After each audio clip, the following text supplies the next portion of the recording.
Okay, so welcome everyone to the Marie Sklodowska-Curie Postdoctoral Fellowships 2026 call kickoff meeting here at CEU.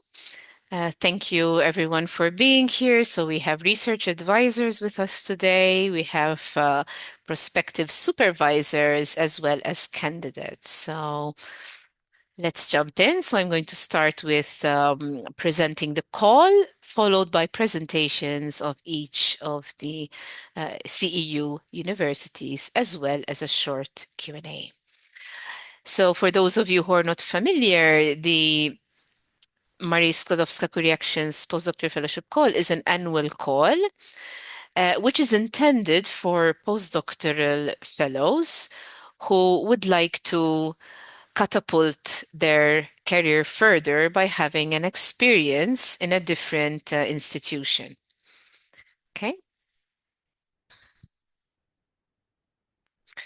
Okay, so the objectives are these. So basically, it's about the career development of the postdoctoral researcher.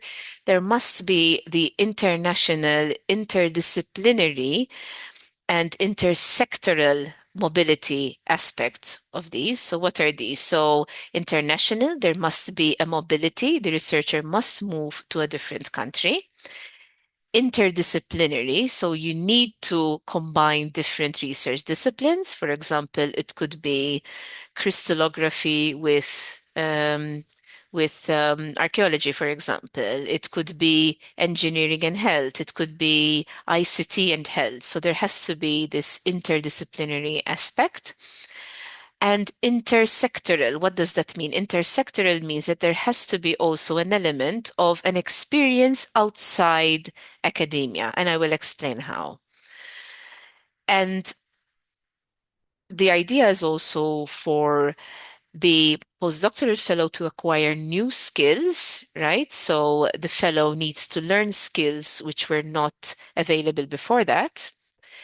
But not only, there has to be also a two-way knowledge transfer. So the fellow is expected to bring knowledge not available to the university, and the university is expected to give knowledge through training, on-the-job experiences to the fellow. Right? So it has to be a two-way. And we've seen many evaluator reports, and all these aspects are fundamental. It's also, when you come to eligibility, yes, so it is open to any nationality. So yes, researchers can come from anywhere in the world to move to or within Europe. So, but um, they must be hosted in an EU member state or associated country. Now, there is an option for global fellowships, and I will explain the difference between the two in the next slide. Very important is this mobility rule. So they cannot be already living in the country for more than 12 months in the last 3 years. So, for example, we've had cases at the University of Malta where we had researchers who had just moved to Malta and had been maybe 2 months in Malta. In that case, they can apply, right, to be in Malta. But if they moved like to Malta 2 years ago, they are not eligible. So the eligibility of the candidate must be checked beforehand. Um, Another aspect is experience. So the fellow cannot have more than 8 years of full time. So it cannot be somebody who has a 20-year career and they just want to do this fellowship at the end of the career. That's not possible. Now, career breaks are possible. Yes, it's 100% funded, and you can have extensions. So let's say somebody, it's been 10 years since they got the PhD, but they were like 3 years on maternity leave. In that case, they can still be eligible for a postdoctoral fellowship. Okay, the same as if they were like got the PhD 15 years and maybe for 8 years they worked in industry, not in research. If they are able to prove, but the thing is they need to prove this. They need to prove that um, they took breaks from research. So basically, the 8 years counts for full-time research experience. If they took career breaks, it has to be proved and documented and sent together with the documentation of the call because, yes, it will be checked.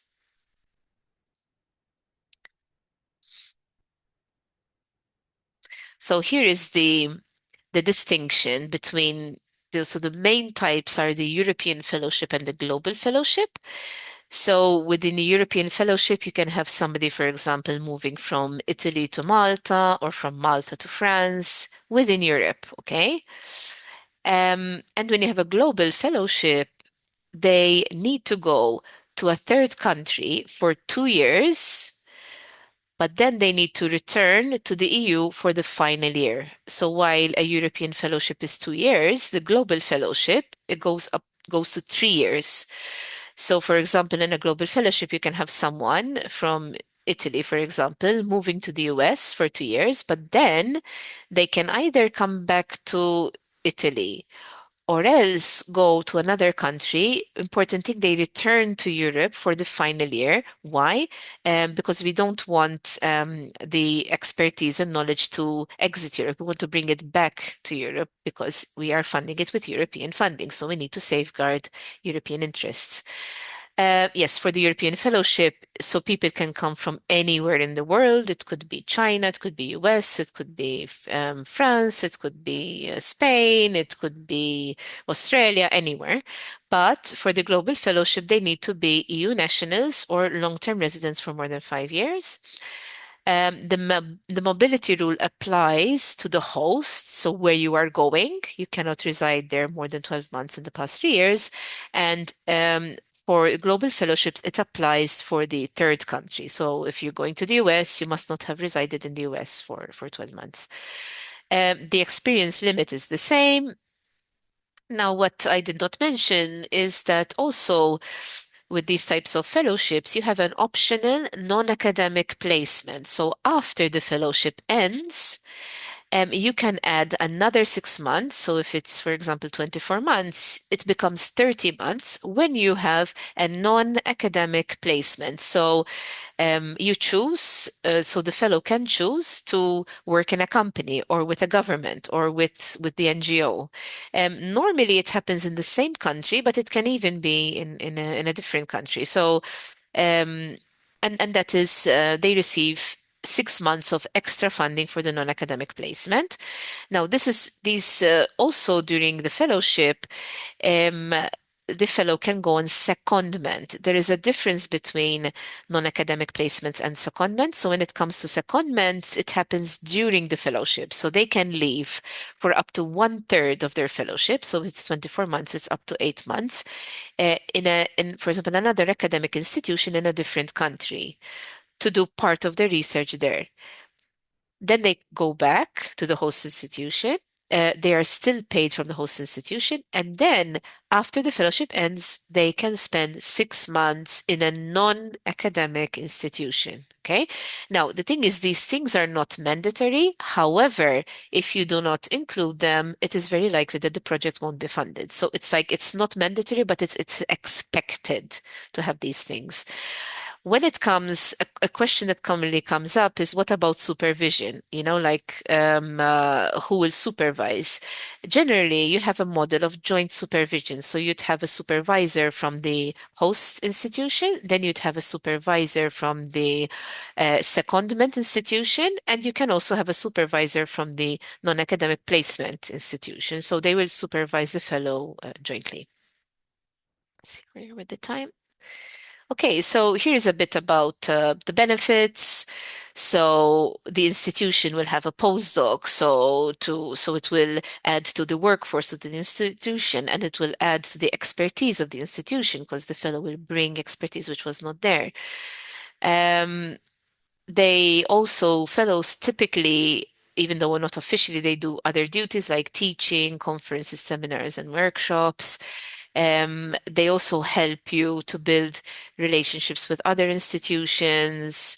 They can help with mentoring students, and also it's in their interest to continue to write grant applications because it can enable them to stay with the host institution after the fellowship ends. So the host institution will get a lot of support in that sense from the fellow. What about the fellow? So the fellow gets to develop their careers, right? They get to learn how to manage. They get an experience if they haven't already with academia and also with non-academic institution. They have access to state-of-the-art lab facilities. They have amazing work conditions. You will see what salaries they have.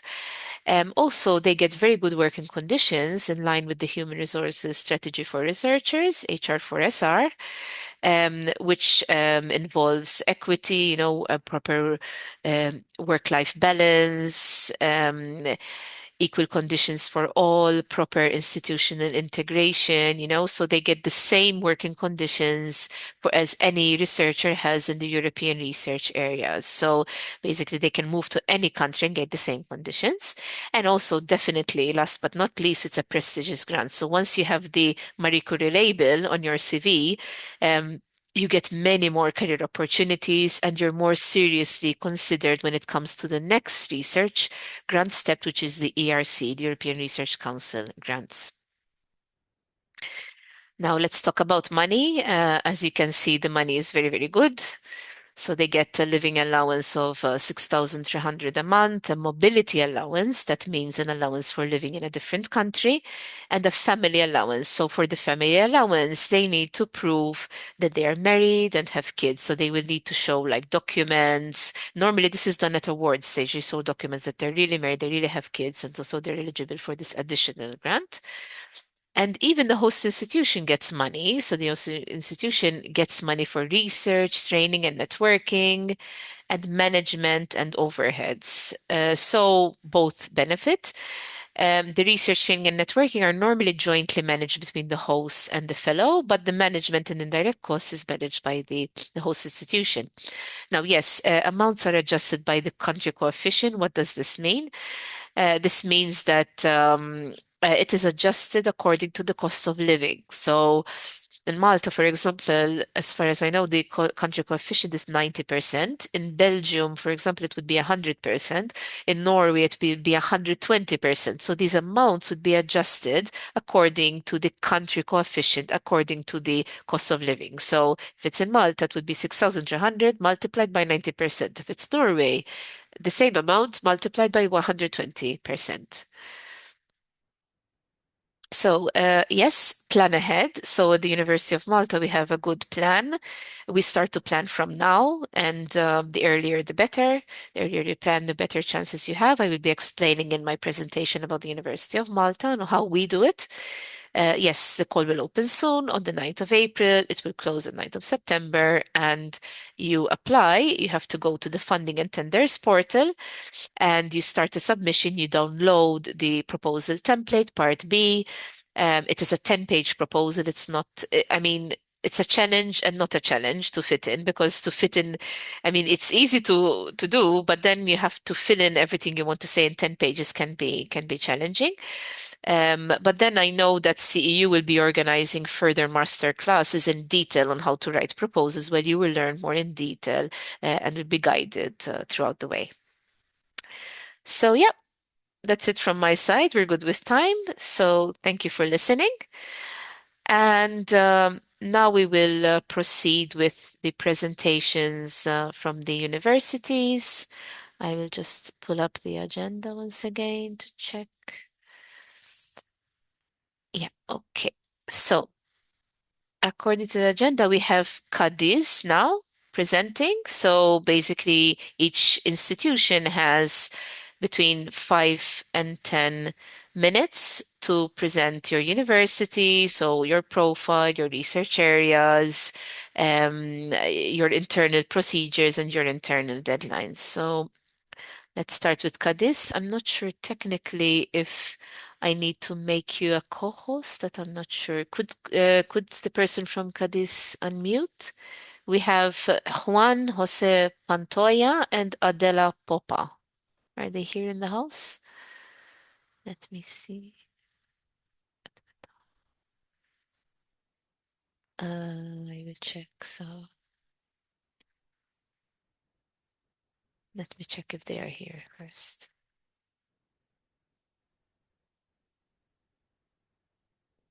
So Juan Jose Pantoya and Adela Popa.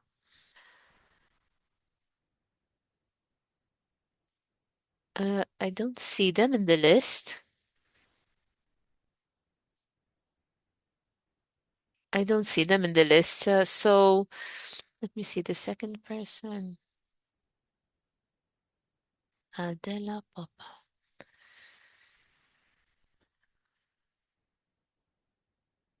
No, I don't see them. So let's move on then to the next presentation. Then if they join, we will have them later on. One moment, please. Okay. Yes, so next in line we have Kiel. I'm sure Alexandra's here, so let's go with Kiel. Alexandra, the floor is yours. I'm here, thanks. Let me see. Yeah, I see if can't, I you can can't, share. Maybe I need to make you a co-host. I'm not sure about that. Let me check. yeah, Uh,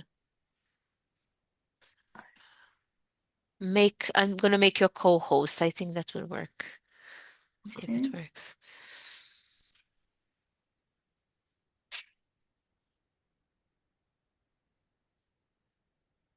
Yeah, now I Yes? can. Okay, okay.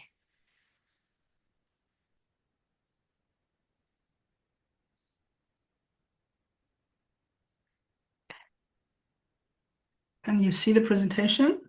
Yes, yes. Okay, fine. Yeah, so thanks for the invitation. Thanks for the organization, Angie. Thanks, everybody. Yeah, I'm Alexandra and I am from Kiel University. I'm part of the AU office. They're responsible for advising proposals for all faculties, all European programs, and I also personally advise the Marie Curie postdoctoral fellowships. So, Kiel is a city of about 250,000 residents built around the Kiel Fjord at the Baltic Sea in the north of Germany. If you look on a map, it lies between Hamburg and the southern borders of Denmark. And Kiel University, also called CAU, was founded back in 1665 and has currently about 27,000 students and about 4,000 academic and non-academic staff. We are a full university dedicated to research-based teaching and learning. We have 8 faculties, and all disciplines and topics are, or almost all disciplines and topics are covered. Over time, we have 4 dynamic priority research areas that have developed: the marine sciences, life science, societal, environmental, and cultural change, and nanosurface and interface science. Each priority research area combines the expertise from various faculties, and thus, this is the way that we clearly demonstrate interdisciplinarity in research.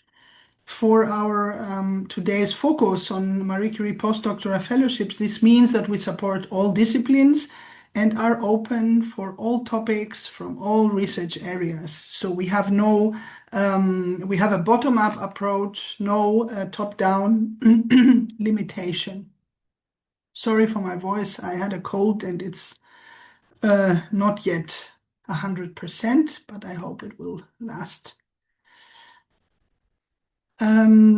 At Kiel University, we have a long experience with the EU framework programs for research funding, and in particular with the Marie Curie actions.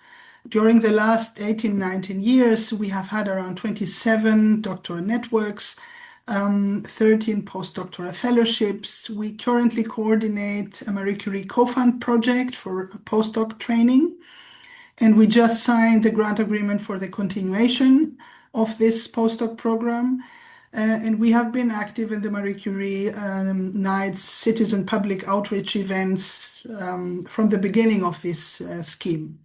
Thus, we know the requirements of the Marie Curie programs very well, especially with regard to supporting and connecting early stage and experienced researchers. what support do we offer centrally for these applications? We support on an individual basis, depending on the experience and needs of the research of the fellow, the candidate, and the supervisor. So we offer the full support portfolio, checking eligibility, providing all information fellows need to start writing. We help with the online formalities, provide text input for some general parts, and tips to address all proposal parts. We help with questions that arise during the entire writing process.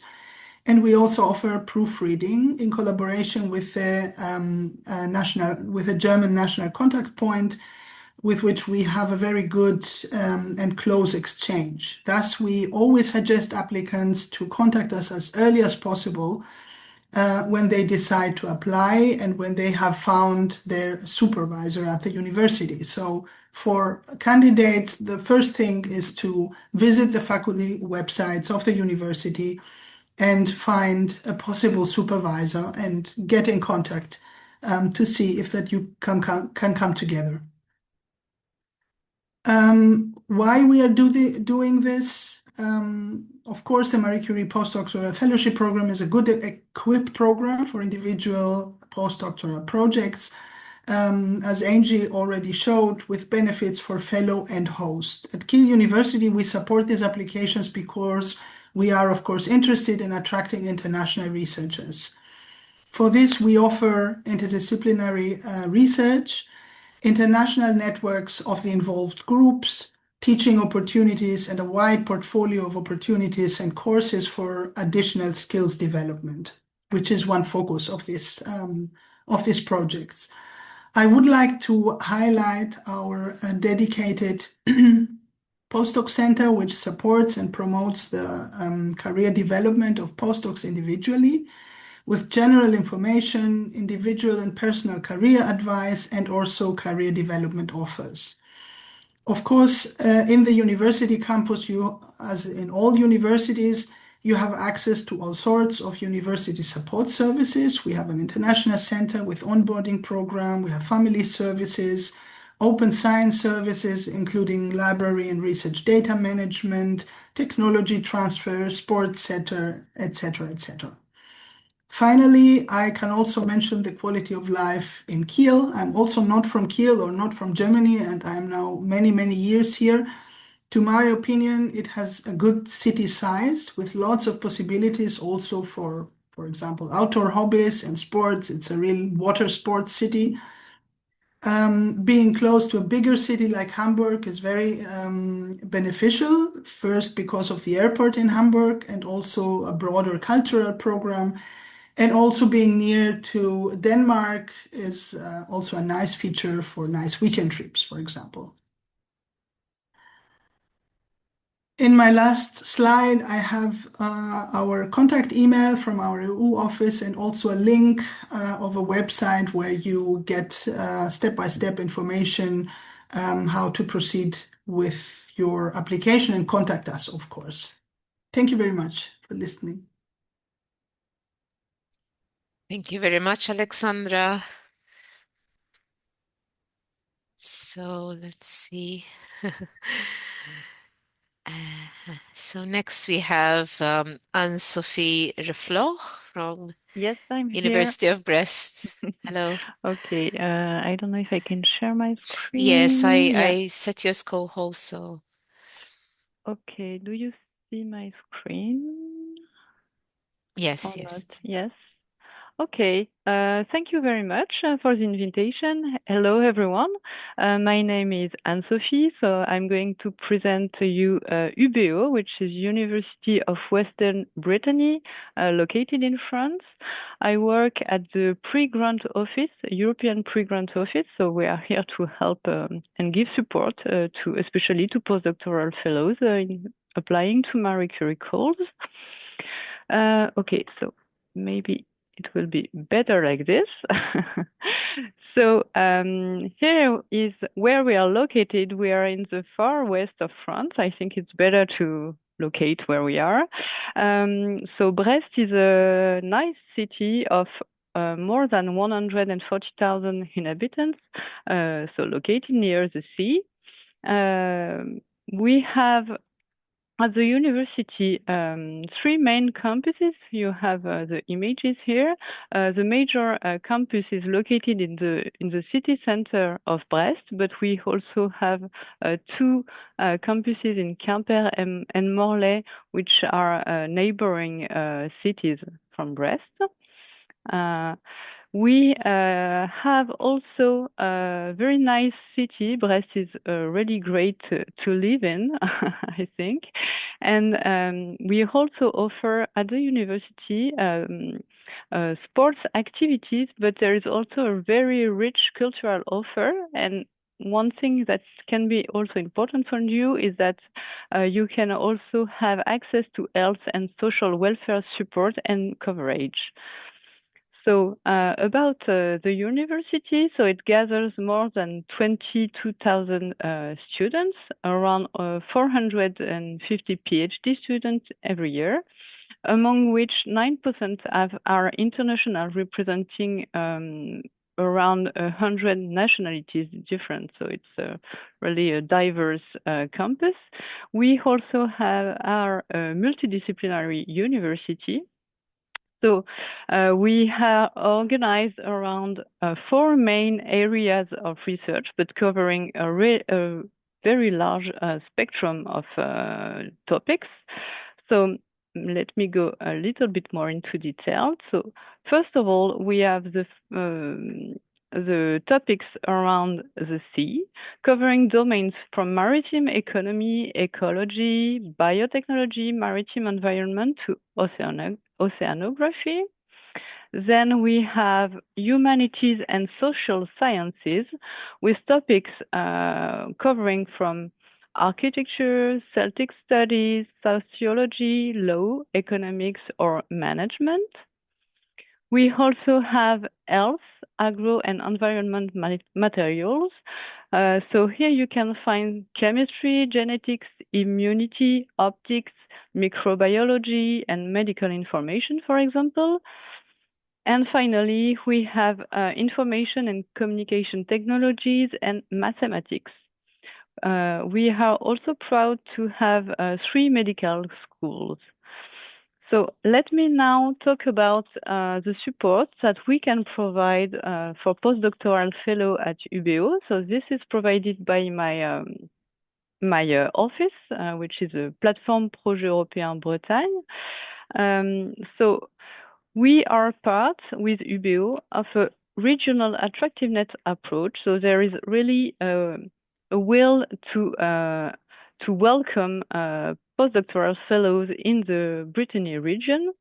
So we have started a promotional initiative for postdoctoral candidates, which is aimed to identify potential supervisors at UBO who are willing to supervise a Marie Curie postdoctoral fellow. We collect and disseminate different topics that we publish on different channels with European and international visibility. And then we assist the supervisor in selecting the suitable candidates to apply for a Marie Curie postdoctoral fellowship project. But it's not the only way to come at UBO, of course. So you can find these topics, which are published on our website, but also on the CU MSCA page. If you are interested in one of them, you can apply until the 31st of May of this year. But if you can't find a topic in your area within the published ones, and you think that your topic is available at our university, feel free to contact directly any potential supervisor that you can find in our research laboratories to express your interest and get in touch and discuss your idea directly with them. We are also willing, if you are submitting your Marie Curie project with one of another university from CU, to welcome you during a secondment in your project. This is also a possibility that you have to work with us. In any case, you will benefit from the support of our office in the preparation of your application. So we do not organize any masterclass, but we will help every postdoctoral fellow with personalized guidance and advice given to you. We also do critical proofreading of your proposal. We can also assist in writing the application. And of course, we assist everybody with administrative procedure, which can be a bit difficult. And something that is really nice in our region is that you can also apply to other regional funding to increase your chances to get a postdoctoral funding and implement your project in Brittany. We have a full support of our regional council who has implemented what is called the Bienvenue program. And you can find three different type of calls: Bienvenue Bretagne, Bienvenue Plus, and also Bienvenue Seal of Excellence. So all these opportunities of funding can be used if you have already written an MSCA proposal. You can apply to all of the three topics there and maybe get a funding even if your Marie Curie project is not funded by the European Commission. So this is nice to know, I think. For this year, like Hill, we have a long experience with European projects, especially Marie Curie project. This year, we have submitted 4 Marie Curie postdoctoral projects. Unfortunately, this year, the competition was really intense, so none of them were funded. However, they all have received a seal of excellence from the European Commission with scores above 91%. So it's a really good scores, and we are really proud of that, even if the projects have not been funded by the European Commission. So we have invited the candidate to apply to all our regional Bienvenue funding to make sure that they could come in Brittany and implement their project anyway. So here is my contact details. So I give the floor to the next university, and thank you. Thank you so much, Anne-Sophie. Next in line, we have Giovanna Apice from Naples. However, I don't see her. Yeah, good morning. Good Oh, morning, Angie. are Good you morning, presenting? everyone. Oh, okay, okay. Yeah. Hello, Our hello, dear Vito. manager, couldn't make it today, but I will be more than happy to share some information about University of Partenope. Okay, so let me just put you as co-host, but for some reason, Vito Ciliano. For some reason, I'm not finding you in the list. So I can. Oh yeah, here you are. Okay. Okay. Okay, the floor is yours. Okay, perfect. Thank you. Thank you very much. And good afternoon, everyone. I will try to share my screen right now. Okay. Hope you can see it right now. I will start presenting. So, okay, can you see my screen? Yes, we can. Okay, perfect. Thank you very much. So, I am Vito Cigliano. I'm a CU project officer here at Partenope University of Naples, and today I'm very happy to share with you a brief outlook of the Neapolitan institution. So, Partenope University stories actually starts from the sea, as in 1920 the Royal Institution of Naval Studies was established here in Naples next to the waterfront. And its founding vision was bold for the time because it wanted to study the sea not only as a natural environment, but as an economic system. And in 1939, it grew into the Naval University of Naples, offering the maritime economics and nautical sciences study programs. In 1999, the university grew further, and it became the Partenope University of Naples that we know today, adding the faculties of law, engineering, and sports sciences.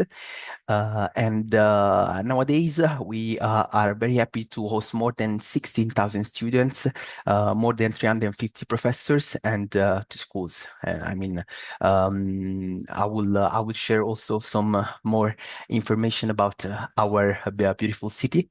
So yeah, this is the third largest city in Italy on hosting more than 4.4 million inhabitants, more than 4 million Napoletani. And our hectic and big city actually has its roots stretching back to the ancient Greek civilization. The historical center of the city is an UNESCO World Heritage Site with one of the finest gastronomic culture here in Italy. Not to mention pizza was invented in Napoli. And beyond the city, you are very close to the very relevant historical sites of Pompeii and Herculaneum, as well as the beauties of the islands. So Capri, Ischia, and Procida are just 1 hour of boat away. And not to mention the beauty of the Amalfi Coast that offers the possibility to have a getaway from the chaotic city life. So coming back to our institution, Partenope University operates in across multiple campuses.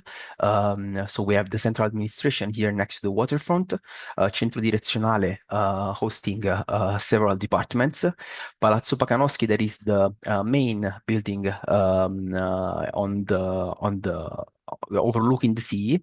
We also have, we can say, satellite campus in Nola, offering our services to the wider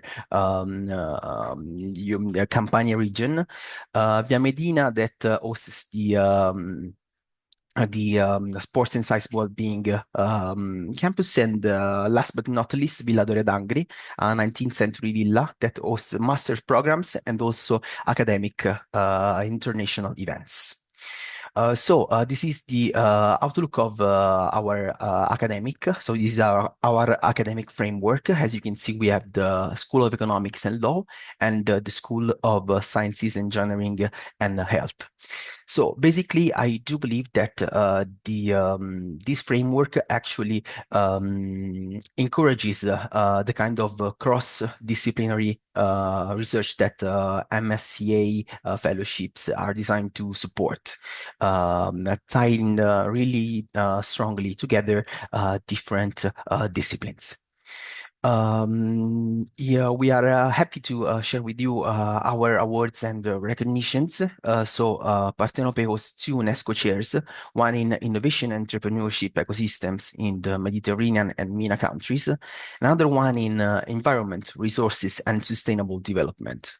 We are also have been awarded Visuality Campus, enhancing all aspects of well-being for students in the campus community, and also the HR Excellence in Research, ensuring fair career development, fostering research excellence.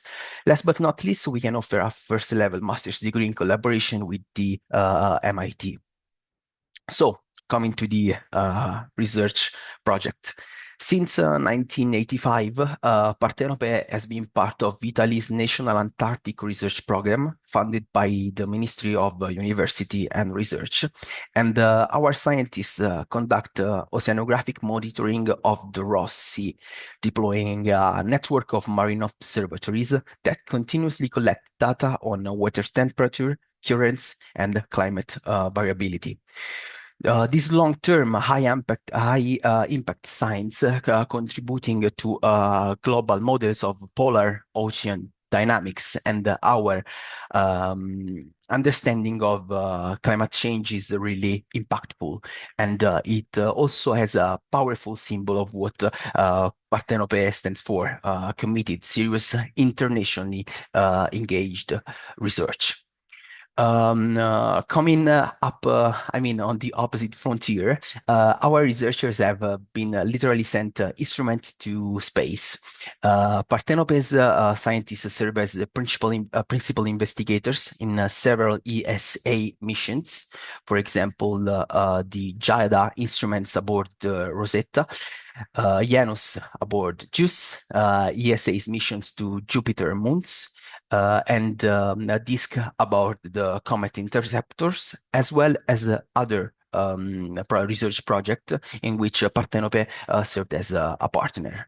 So yeah, in this framework, we are very proud to serve as a genuine strategic partner for space agencies in solar system exploration. Now coming to an example of what coming along with CEU is actually the AMICA project, a multidisciplinary approach study on the IPA contamination of cultivated mussels. And yeah, AMICA combines biology, chemistry, and economics to address the real challenges in food safety and marine sustainability.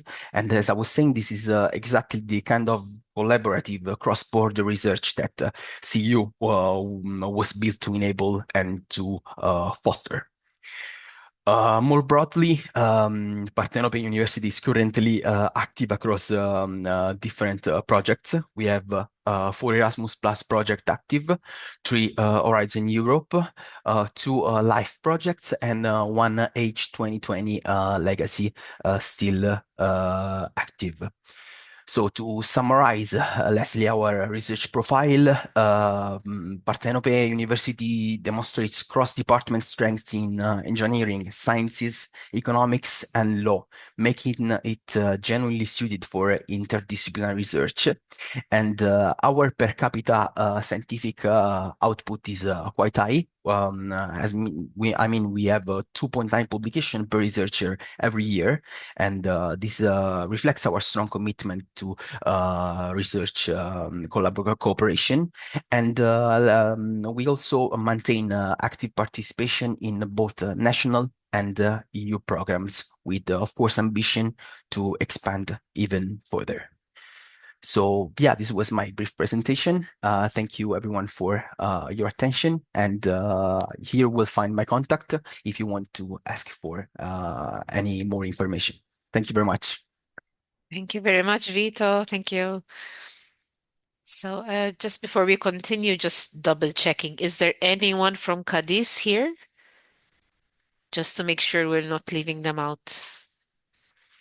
Okay, so moving on. Our next presentation is from Umair from Nord University. Umair?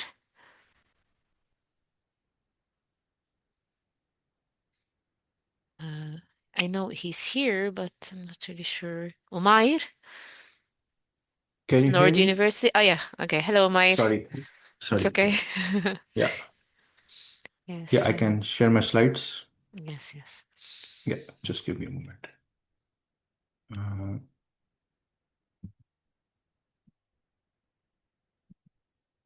Can you see my screen? No. No. Not Okay. yet. No. No, okay.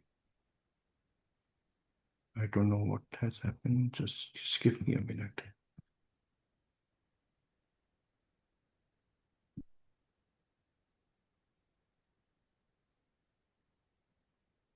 Can you see my screen now? No? No.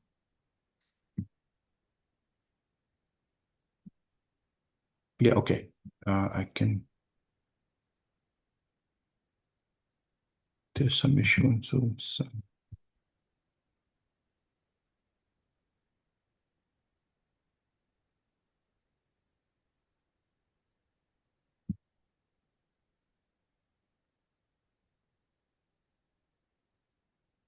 Okay, something is moving now. Yes. Yes, Okay, yes, great. yes. Over to you. Yeah, great. Yeah, hello everyone. My name is Umair, and first of all, thank you, Angie, for organizing this. I will tell you a little bit about Nord University and how we are supporting the MSCA PF program at Nord University. My name is Umair, and I'm working as a MSCA coordinator or MSCA contact person at Nord University. So I'll be the first contact person for you when you are going to submit an application or when you need any help for MSc application. Nord University is actually located at, it covers 900 kilometers of Norway. So it is located from north of Norway, from Bodø until the mid of Norway, which is like Levanger and Stensja. So we have around 8 campuses, and we are very close to working with the non-academic, the businesses and the society, municipalities, and commune across all of this region. So we are kind of the longest university of Norway along the Norwegian Sea coastline. We have 4 different pillars. We have blue and green growth pillar, in which we are quite strong. We have faculties which are kind of working in this blue innovation and green innovation. We have health, welfare, and education strategic pillar. We are also kind of strong in public and societal security, which is one of the main concern of EU and also for the due to this geopolitical situation. And we are also working in sustainable innovation in the northern Norway. So we have these 4 different strategic pillars. So we are working, our most of the projects are aligned with those pillars. Of course, we do research in other areas as well, but most of the research is aligned with these pillars.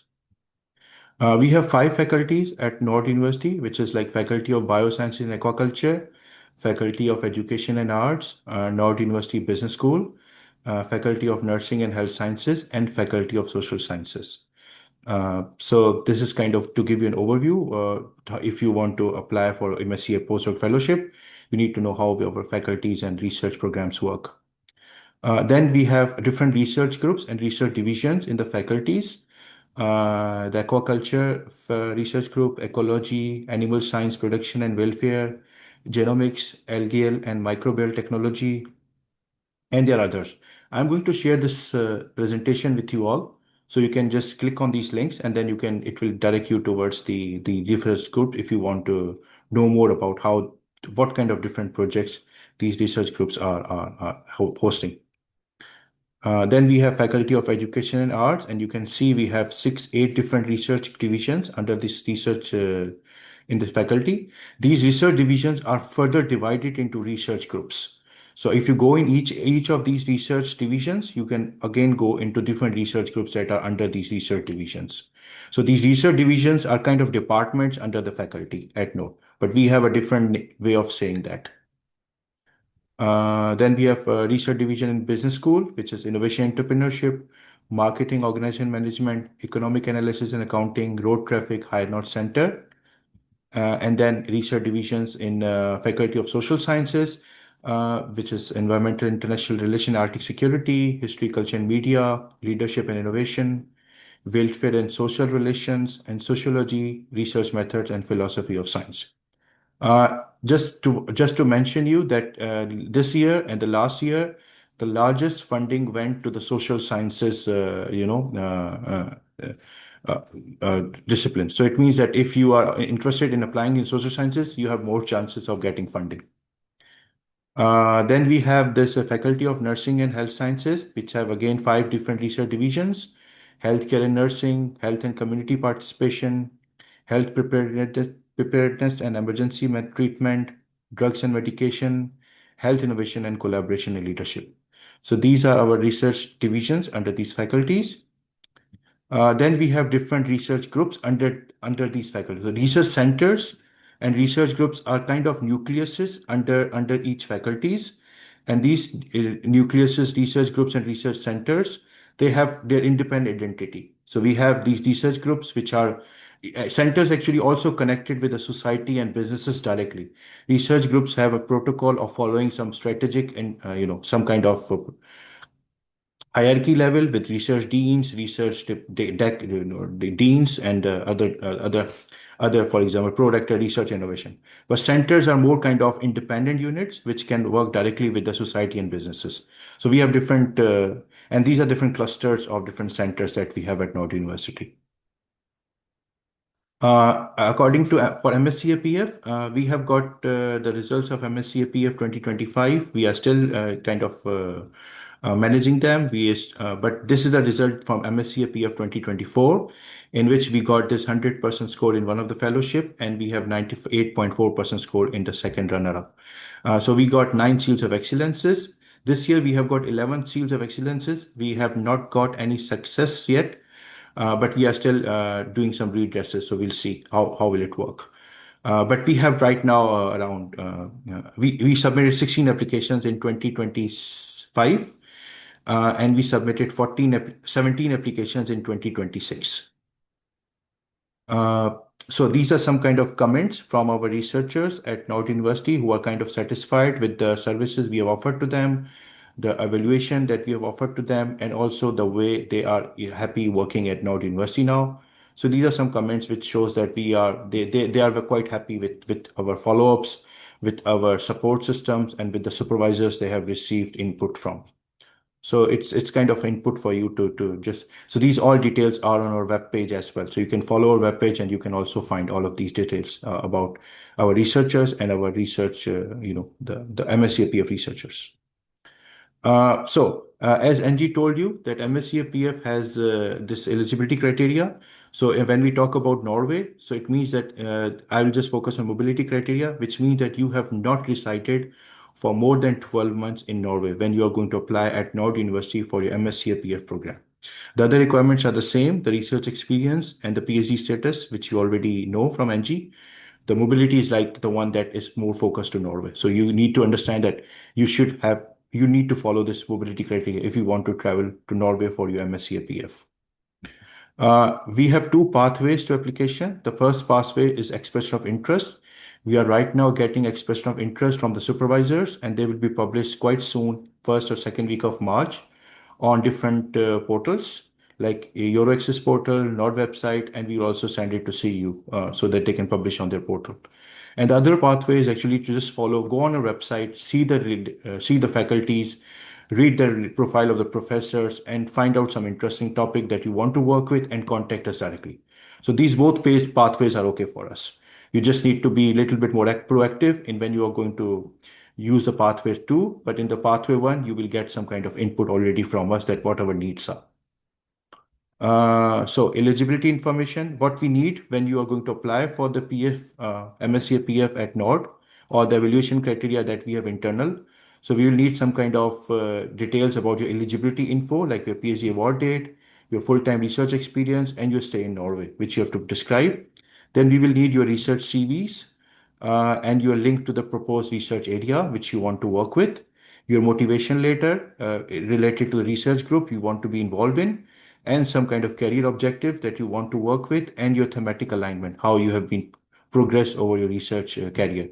So all of these things need to be provided when you want to apply either for path 1 or either for path 2. So all of these things we will need from you when we are going to select you for if you are going to be our candidate for the MSCA PF.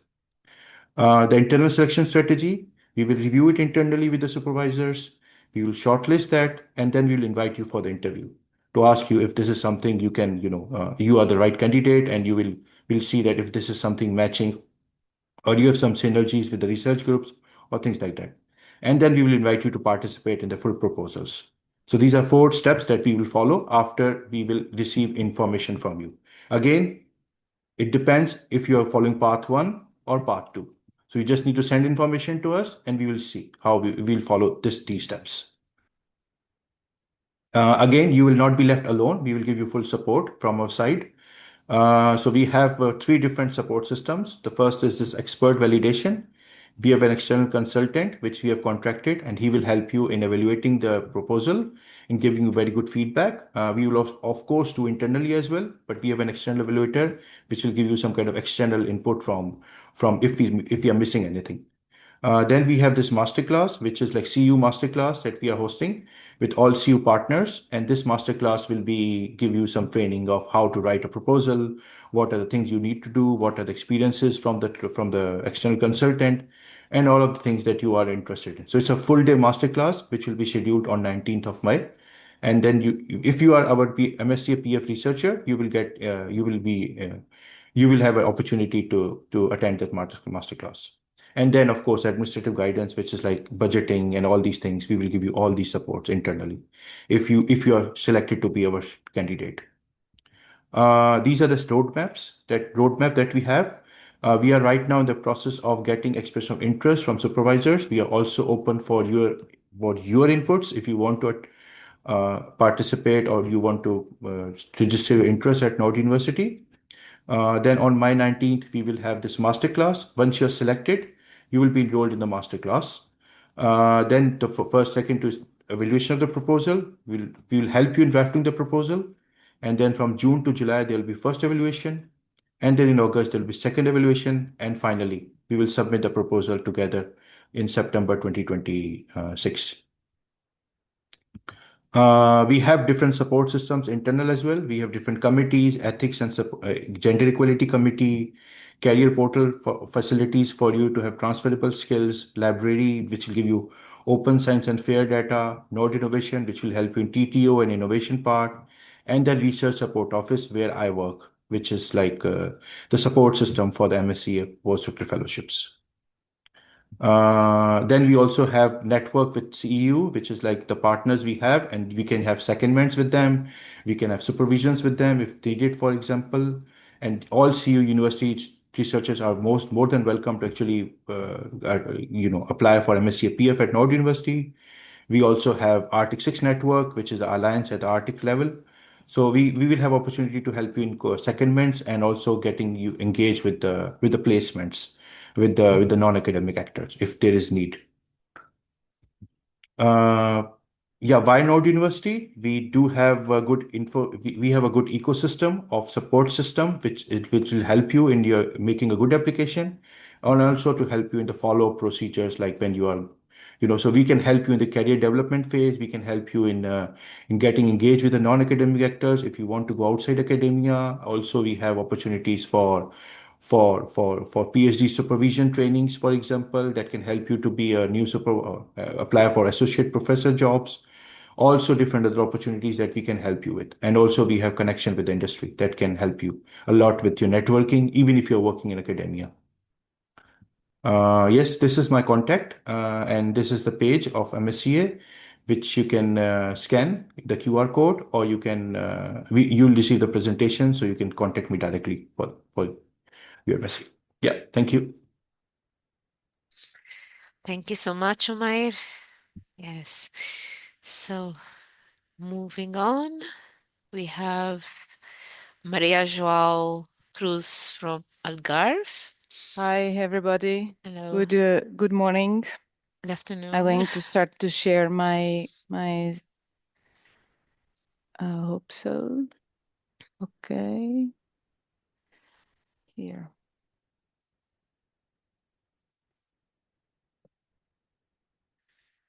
I hope that you are seeing. No? Yes? Yes. Okay, thank you Yes, very we can much. see. So greetings from University of Algarve. We are a public higher education institution, and we are located basically mainly in Faro, in the southern of Portugal, and we have around 10,000 students, and around 20% of them are from studies from other countries.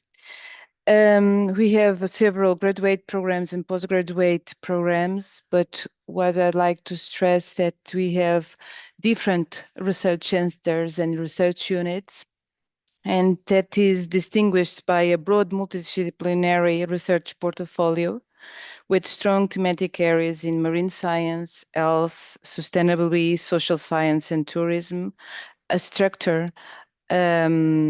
a structured network of research units and centers with international collaborations and a commitment to scientific excellence, innovation, technology transfer, and societal impact. I think that what we should like to stress here for Algarve University also that we have a crucial role in regional development, addressing economic and environment and social challenges in the Algarve and beyond. I also would like to say that the main areas of the research areas and the potential for Marie Sklodowska reactions are the sea, with the oceanographic marine ecosystems, aquaculture, fisheries, and blue economy research, health, food, and wellness, with the biomedical science, public health research, and well-being studies. Also arts, heritage, and tourism, research of cultural heritage, arts, communication, social science, and the tourism sector, significant for Algarve regional development, and sustainability and social science, that studies on sustainability, environmental science, education, psychology, and community development. I think that this is very important because we have a very different research centers in Algarve University. I belong to the Research and Innovation Unit, and this Research and Innovated Unit is that provide to the applicants support on and guidance through the grant preparation. And I think that is very important that first of all, not only the Research and Innovation Unit, UAIC, we have a pipeline of research that started with the pre-award and the management of the award, the post-award research office, but also we have in our unit the interface between researchers and the enterprises, the transfer innovation office. It's also important that we have to stress that we have the international relations and mobility office that provides help in the persons that come here to Algarve University. I think that is very important that the prospective fellows can identify a supervisor or a research group at the WAG willing to support your project. So that I think that is very important that you come to contact with us that we have in our page in the CAU. And we'll try to find the suitable supervisor. And after that, we give support to the applicant. So this is a presentation from Algarve University, and thank you for your patience. Thank you, Maria Cruz. Unfortunately, we received a message that Petra Jelic is on sick leave from Split, so unfortunately, we won't have participation from Split this time round. I am told to inform you that you can visit the ceu.org website to find out about future Marie Curie events. Split will be offering, but there is nothing planned yet. So just check regularly for news to keep yourselves updated. Okay, so I guess we're going to finish slightly earlier this time round. So we'll move on to the next presentation by Paulina Pawelska from Gdańsk. Hello. I Hello. try to share my screen now. You have snow in Gdańsk, Paulina? Yes, still it's Oh, how snowing. nice. I can see outside. Okay, can you see my slide? Yes, yes. Okay, so hello everyone. My name is Paulina Pawelska and I work at the Project Preparation Support Office called the Project Incubator at the University of Gdańsk. And today I will give you a short overview of our university, our support system for MSCA candidates, and how we help researchers prepare some strong proposals. The University of Gdańsk is the largest university in northern Poland. We have around 20,000 students, about 2,000 research staff, 11 faculties, and 2 research centers. Our campus is located in the Tri-City area, close to the Baltic Sea, and offers, I think, a very good work-life balance. We produce more than 1,000 scientific publications and signed 100 founding agreements.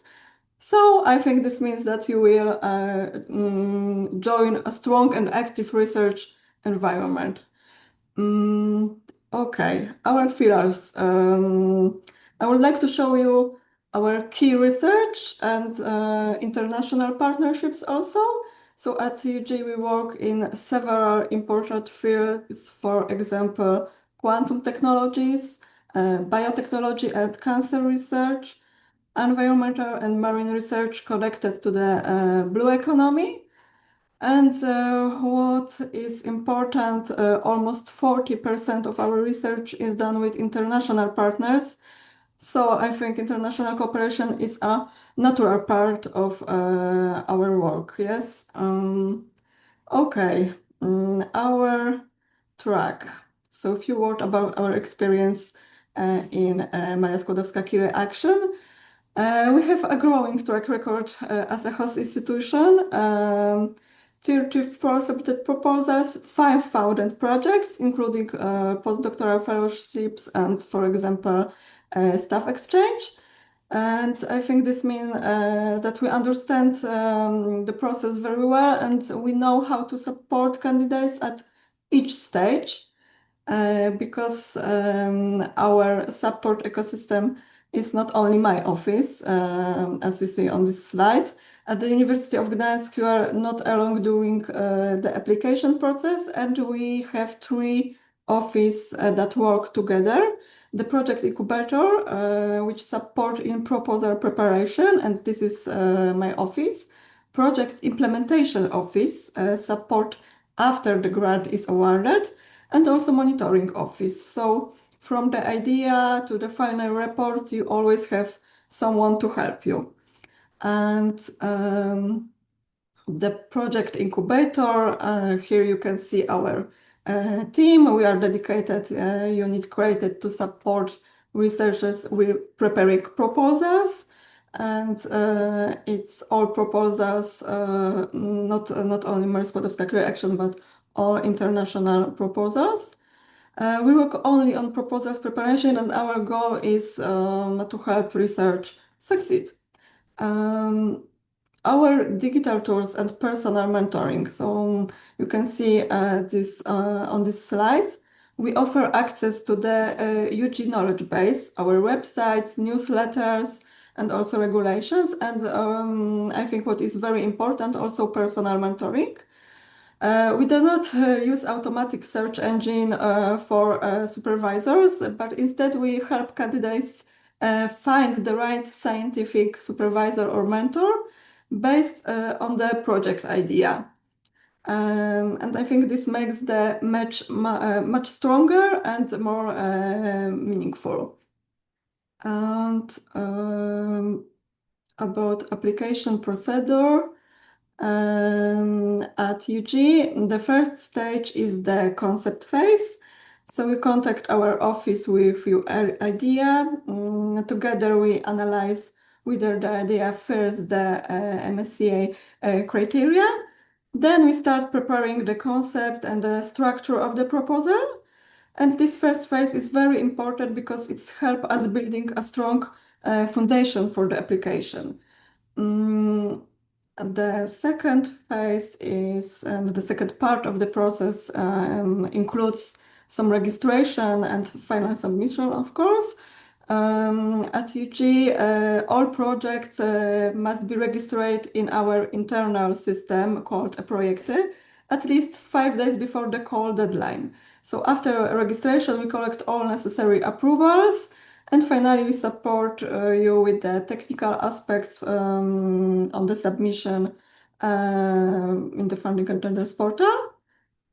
And for the end, you also have contact. Here is how you can contact us if you have a project idea or would like to apply for Maria Skłodowska-Curie Action. Please write to us or visit our website. And that's all. Thank you very much for attention, and I hope this short presentation was useful for you. Thank you very much, Paulina. Thanks. So, yes, so I'm the remaining presenter. So here I am again. I will share my screen. I've been saying every year that I need to improve the appearance of my presentation to reflect more the beauty of my country. But yeah, the work demands didn't allow it, so I promise that I will do it for next year. Can everyone see my screen? Is it visible? Yeah. I'm not Yes. sure what's happening. Yeah. Okay. Because I can't see it on mine. So let me see. So you can see my screen. You can. Oh, okay. Because it's strange because on mine it's not showing. Okay. So important thing you can see it. Okay. Um, from the beginning. Okay. So yes, as you know, um, you've met me before. I'm Angie. I'm senior manager at the funding team at the Research Support Services at the University of Malta. So Malta's not dark like this. It's very, very bright today. A bit about us, yeah. So we're a very old university. We were established in the 1500s and it started as a Jesuit college. And yeah, we have 14 faculties, many departments, research groups, and any area of research you can imagine. So we have arts, architecture, engineering, ICT, laws, media knowledge sciences. It's impossible to list them all. So I recommend that you consult our website. To find out more, we have a dedicated webpage for each faculty and each department, together with a contact list of academics and researchers.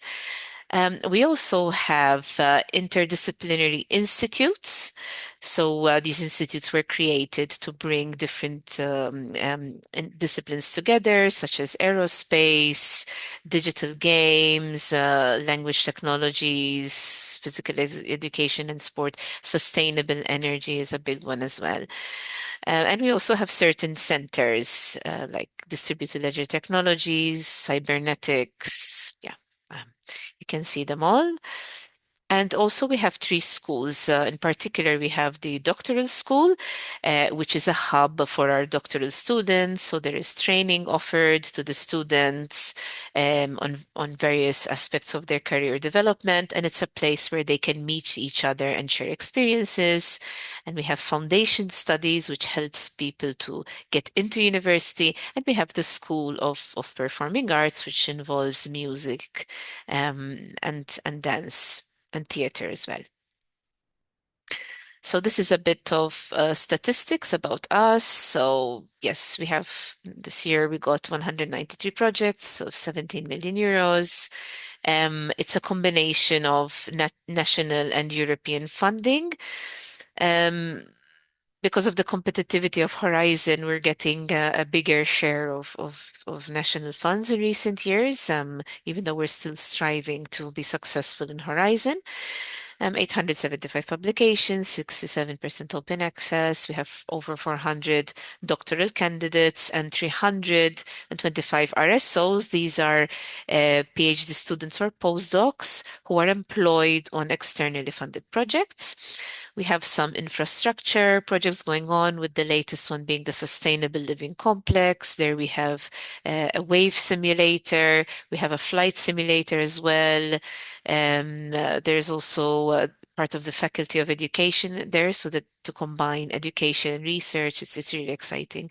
Yes, engineering, and I also have the Institute of Sustainable Energy, which is funded by ERDF, and it's situated in the southeast of Malta, Marsaxlokk.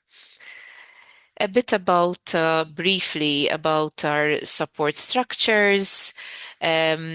So yes, different structures are available, and of course, these support structures will be available to anyone, to both host institution supervisors and Marie Curie candidates wishing to apply.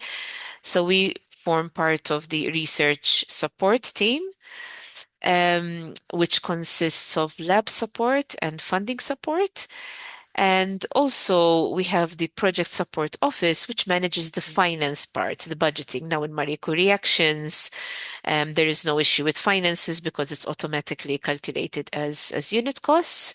But for other projects, the project office steps in to support with the budget. We know the CEU office. The RIDT in Malta, we started the practice of sourcing donations for research from companies, and it's been working really, really well. Basically, they support a cause, they get tax benefits, so we leverage that in order to raise additional funds. And we also have our knowledge transfer office who helps with commercialization of technologies developed through research. This I'll go briefly so that I don't take up too much time, what we do. This is a bit what we've been up to in terms of knowledge transfer. And yes, this is a bit what we do at the funding office. And again, this support will be available to the Marie Curie candidates and supervisors. So we help academics and researchers to match their ideas with funding opportunities. We do outreach, we disseminate, we provide training. And I will explain also later in this presentation what sort of training is available for the candidates in Malta. From our office, we review the proposals, and the same review is also offered by our national contact point. And this is a bit how funding works in Malta. So again, this is relevant. So a Marie Curie candidate could be interested in applying under diverse funding schemes to sustain the stay in Malta. This is a bit how we're structured, and this is a bit our results in Malta. And regarding Marie Curie's, so we started with no Marie Curies, but then since 2017, we started having one, then three, then 5 to 7 fellows each year. And it may seem great and a big thing, but it's possible also through the main program and also through the widening program, right? And also we get additional funds in collaboration with our national contact point through ERDF, which enables us to fund more Seal of Excellence proposals. This is an example of a successful proposal in archaeology. So we are noticing that the successful projects in Malta, we are open to any research discipline, but we found that archaeology and maritime research are the best performing because these are unique features to our country, right? So this is the Era Shuttle project, where there are representatives here with us as well. And this is the ERC grant, which has been awarded in the field also of archaeology. So basically, it's about exploring how terraced fields were built to form the basis more for more modern architecture. This I will just go briefly. So we also have lab support services. So they do waste management, and it's a very unique service which started in 2017. So they handle the standard operating procedures, lab equipment, training courses, waste management, GMMs, genetically modified organisms, services to industry as well. So sometimes industry, they want some research done. Either they access the labs to do the research themselves, or they commission the service to us. Okay, now, why would you choose the University of Malta? Malta is a very international country. It's a very tiny country. In fact, next year I'll be doing some slides about this. So it's a small island, 27 by 14 kilometers, but with a population of 600,000 people, which is massive. So it's a densely populated country, but for some reason it works. You know, we do manage to live harmoniously. And we have people here from all over the world. So when you come to Malta, you do not feel a stranger. It's very easy to meet people. Everybody speaks English. The climate is great. We have sunshine most of the year. Great for the beaches, great for trekking. We have a lot of experience in Marie Curie now. We have a whole system. We're having a steady number of Marie Curie fellows per year. Yes, over 30. fellows so far. We have the HR for a STAR label. We do have excess capacity to supervise, and through our office, obviously, we help you, and the doctoral school will help you to develop their. So it doesn't stop with the Marie Curie, but we want to see a legacy beyond the fellowship.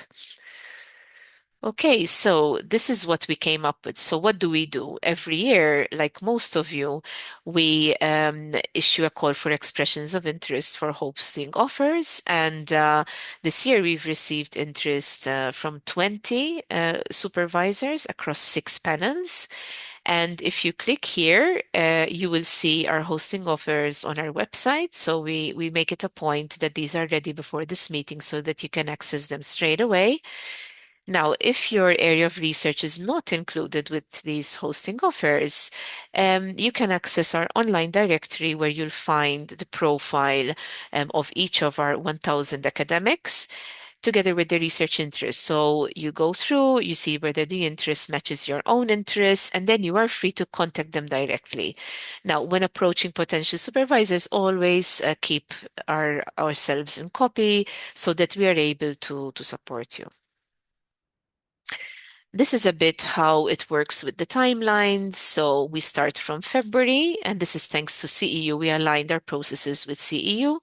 So we do this expression of interest process. We publish on our website, and also the hosting offers are disseminated through our national contact point and on your access as well.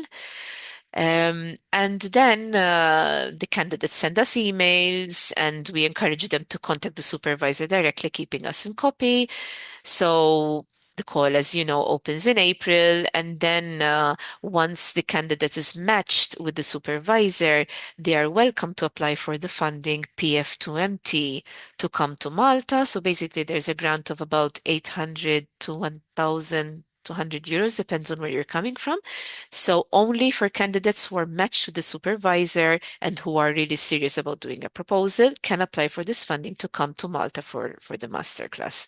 And this is funded by our National Research Council, Scienza Malta. And then after, we encourage the candidate to start writing immediately together with the supervisor. We also have funding up to 2,500 euros available through Scienza Malta, the Research Council, to apply for HIPAS. So you can hire also, so in addition to the PF2MT, you can source funding nationally up to 2,500 to hire a consultant to help you to review the proposal, to help you improve it, and to do a final review before submission. 2,500 won't give you money to actually write the proposal, but you will have somebody to consult you on the proposal. Masterclass is held in June, and we continue to develop. We ask our internal deadline at our SSD is 1 month before. So by the 9th of August, we require to have the draft proposal for review. So it is reviewed by us at our SSD, and it will be reviewed also by the National Research Council Scienza Malta. So you have the possibility of a consultant, a review from us, and a review from Scienza Malta. So three different reviews on your proposal. Okay, here is my contact information and that of our directors. And yeah, we look forward to hearing from you and potentially welcoming you in Malta. Thank you. Okay, so that marks the end of our presentations.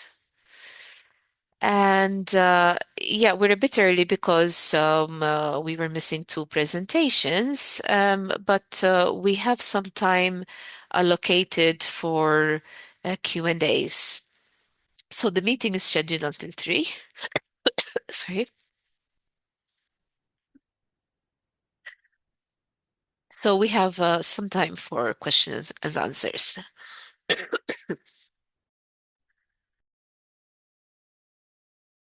So, are there any questions or any points, any comments? Hi, hello, can you hear me? Hello, Ricardo. Hey, good morning, and thanks for the presentations. It's great to hear what each university has to offer. I just have a couple of questions that I came across during the presentations, and The first is that some of the universities thought of other potential funding avenues. Um, and I was wondering, in the case of each university, if there's the option that was presented in the case of the University of Brest, that you can apply directly for a Marie Curie scholarship with the same format of the grant and so on and so far. But in case you don't get funded with a Marie Curie, you get chances of being funded by other, by other research grants, but with the same research proposal. That's Yes, this is basically my possible. question. But Ricardo, for sure, this depends on the country, whether they have funding available. Most countries do. So basically, your proposal has to score above. I would like the input from the others. I'm not sure about the score to get the seal of excellence. Can somebody help me with this from the other universities? I think it's 85 80, or 85, yeah. 80. 85, I guess. Okay. Thank you, Anne-Sophie. So yeah, you have to 85, right? I think 85. Yeah, so you have to score it. If you score at least 85%, the commission sends you what is called a seal of excellence. And then you can use this seal of excellence, this certificate, to go to the country and see whether additional funding can be sought.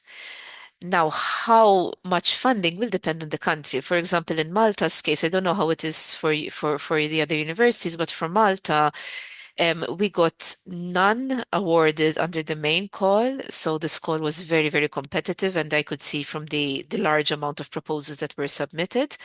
But we got 21 Seal of Excellence out of Malta, University of Malta submitted 37 proposals, and all of Malta got 21 Seal of Excellence. So the quality was very good, and none of them were funded. So in Malta, we do have additional funding, but in some countries, it's offered by the university. So in the case of Brest, from what I understood, it's offered by your university, the additional funding, or is it by an external For funder? Yeah, for us it's by the regional council. Okay, by the regional council. So, and for us, it's from the national council since we're a tiny country. So you see, so in our cases, we have it for sure. But in our case, it won't be enough to fund all the 21 Seal of Excellence proposals. They will maybe fund five or six. I'm not sure in Brest how many you managed to fund with the council. For us, it's at the level of the whole region. So I don't know exactly how many Seal of Excellence we had, but more than 30, I guess. And they will be able to fund between 10 and 15 Seal of Excellence. Well, it's quite good. So Yeah. at least it gives another option, and even for the councils, I think it's a good thing because they get to use the money to fund proposals of good quality, right? So Yeah. yes, exactly. Yes, Alexandra raised her hand. Yeah, I just wanted to add to the question. I think it's a very good question by Ricardo because it's really, as you all said, almost all proposals go beyond the threshold, and it's really, really competitive. And it was also for us. We had 23 applications this year, and we've got three successful proposals. But almost all were above the threshold and above 85, so they are all really very good. I can briefly answer for Germany, or Kiel at least. In Kiel, we don't have any program for the Seal of Excellence specifically.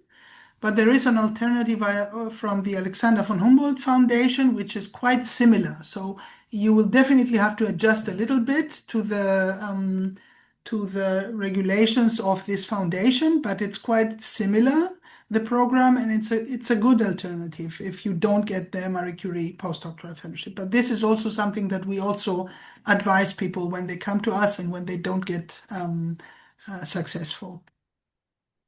Okay. Very good. Does that answer your Excuse me, Flor. question, Ricardo? Or Yeah, sure. Can I make another question? Sorry, I can Sure, wait for your sure, questions. sure, sure. The other question is very simple. I just saw the schedule in every university is different for the application process. Am I right about it? Yes, Because they're, well, very different. because we have Between them. our own internal processes, so it will depend on the university, it will depend on the country. So yes, it's important when you decide on which university to go for, first check about the internal procedures. Great. Thanks for everything. Thank you. Excuse me, Prof. Sure, sure. I have two questions. One is about the age limit. Is there any age limit? No, there's no age limit. It's about the experience, right? So it cannot be more than 8 years postdoctoral experience in research full time. That's it. Okay. And about the nationality, because I'm not from the EU, but I've been living in Italy for 7 years. It's no, you can be from anywhere in the world. The rule is that you have not lived in the country you would like to do the research for more than 12 months in the past 3 years, if it's a European fellowship. But in your case, it has to be, if you're from outside Europe, it would have to be a European fellowship. Okay. And another question was about,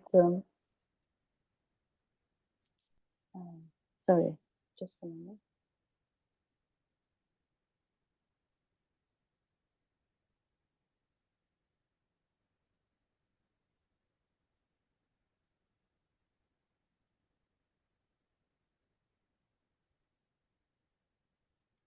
Excuse me. It's about the graduation date, because if we apply this year, when we will start the program? So if you apply this year, the results are normally out in around February the following year. In fact, we just got the results for the 2025 call. And then the fellowship normally starts, there is some time between the moment you're told and the moment, because obviously they need to allow time for the visa process for moving to the other country. So they allow then a few months between the award and the start date of the project. And that Okay, can be thank you so much. negotiated with the project officer of the commission. So my question, sorry, because of nationality, if I've been living here for 7 years in Italy, And Italy, the, okay. yeah, but I'm not from the EU, I can apply for that, yes? Yes, yes, but you cannot apply to stay in Italy. You have Yeah, to, yeah. if it's a European fellowship, you have to apply to go somewhere else. Okay, okay, okay. Thank you so much. You're welcome.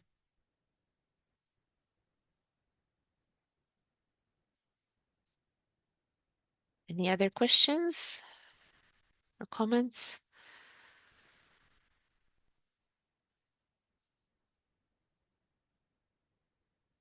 Okay, so I believe we can stop here a bit early. So unless there are any other questions, I'm not sure what the next events are. I know that there is the master class at Nord in May, right? I'm not sure if there's anything else in between happening. Yes, this is right. Maybe you Yeah. can say a few words about that, Umair, before we close. Yeah, I can say.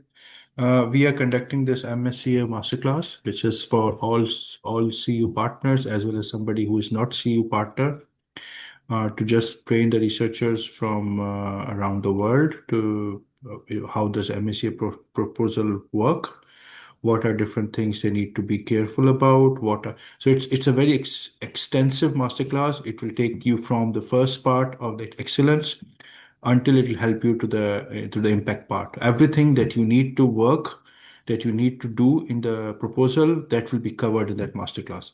That is on 19th of May. I can share the link of that masterclass in the chat box. And if you want, you can register for that masterclass. That can help you to to create a good application. Okay. And you Great. can, yeah. All right. Thank you. So, yeah. So we can close here, and good luck to everyone, and the supervisors, and we look forward to hearing and from you and working with you. We can share the slides, right? I believe that people will be interested in that. So yeah, you can send them to me, and I will send them to the participants together with the recording. And yes, okay. So yes, wishing you all the best with your applications, and yeah, keep in touch.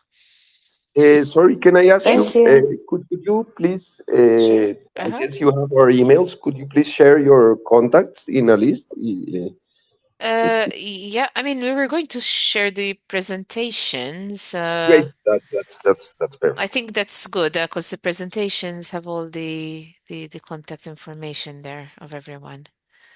Great. Okay. Okay. Okay. Bye. Thank you. Bye-bye. Thank you very Thank much. you. Bye. Have a good Bye. day. Bye. Thank you. Bye. Bye. Bye. Bye. Bye. Thank you very much. Bye.